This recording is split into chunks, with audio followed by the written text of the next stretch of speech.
ഇന്ന് ദേശീയ നാവികസേനാ ദിനമാണ്. ഇന്ത്യൻ നാവികസേനയുടെ നേട്ടങ്ങളെ ആദരിക്കാനാണ് ഡിസംബർ 4 രാജ്യം നാവികസേനാ ദിനമായി ആചരിക്കുന്നത്. രാജ്യത്തിന്റെ സമുദ്രാതിർത്തികൾ സംരക്ഷിക്കുന്നതിനും ദുരന്ത നിവാരണ പ്രവർത്തനങ്ങളിലും നാവികസേന വഹിക്കുന്ന പങ്ക് വലുതാണ്.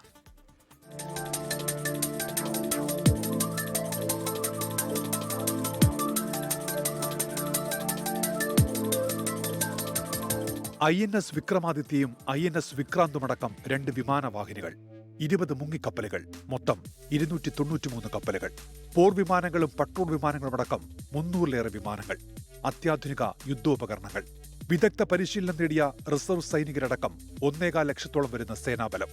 2025-ലെ ഗ്ലോബൽ ഫയർ പവർ റാങ്കിങ്ങിൽ ലോകത്തെ ഏറ്റവും വലിയ 5ാമത്തെ നാവികശക്തി.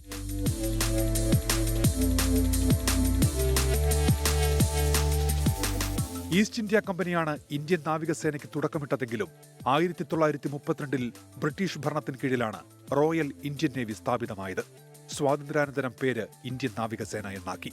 അതിനു മുൻപ് Bombay marine, Indian navy, Indian marine എന്നീ പേരുകളിലാണ് സേന അറിയപ്പെട്ടിരുന്നത്.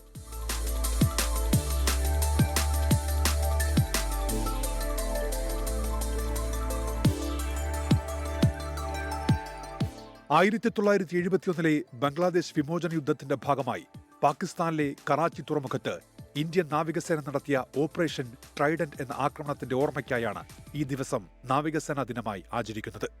ഇന്ത്യയുടെ ആദ്യ കപ്പൽവേധ മിസൈൽ ആക്രമണം കൂടിയായിരുന്നു ഓപ്പറേഷൻ ട്രൈഡന്റ്. ഈ ആക്രമണത്തിൽ പാകിസ്ഥാന്റെ 4 പടക്കപ്പലുകൾ തകർക്കപ്പെടുകയും കറാച്ചി തുറമുഖത്തെ ഇന്ധന സംഭരണ കേന്ദ്രങ്ങൾക്ക് കനത്ത നാശനഷ്ടം സംഭവിക്കുകയും ചെയ്തു. ഇന്ത്യൻ നാവികസേനയ്ക്ക് 24-ന്റെ ബിഗ് സല്യൂട്ട്. Research Desk 24. ലോകത്തെവിടെയായാലും ഏത് സമയത്തും 24 വാർത്തകളും ഓഗ്മെന്റഡ് റിയാലിറ്റി പാക്കേജുകളും എക്സ്പ്ലെയിനറുകളും വിശദമായി കാണാൻ ഞങ്ങളുടെ യൂട്യൂബ് ചാനൽ നിങ്ങൾക്ക് സബ്സ്ക്രൈബ് ചെയ്യാം.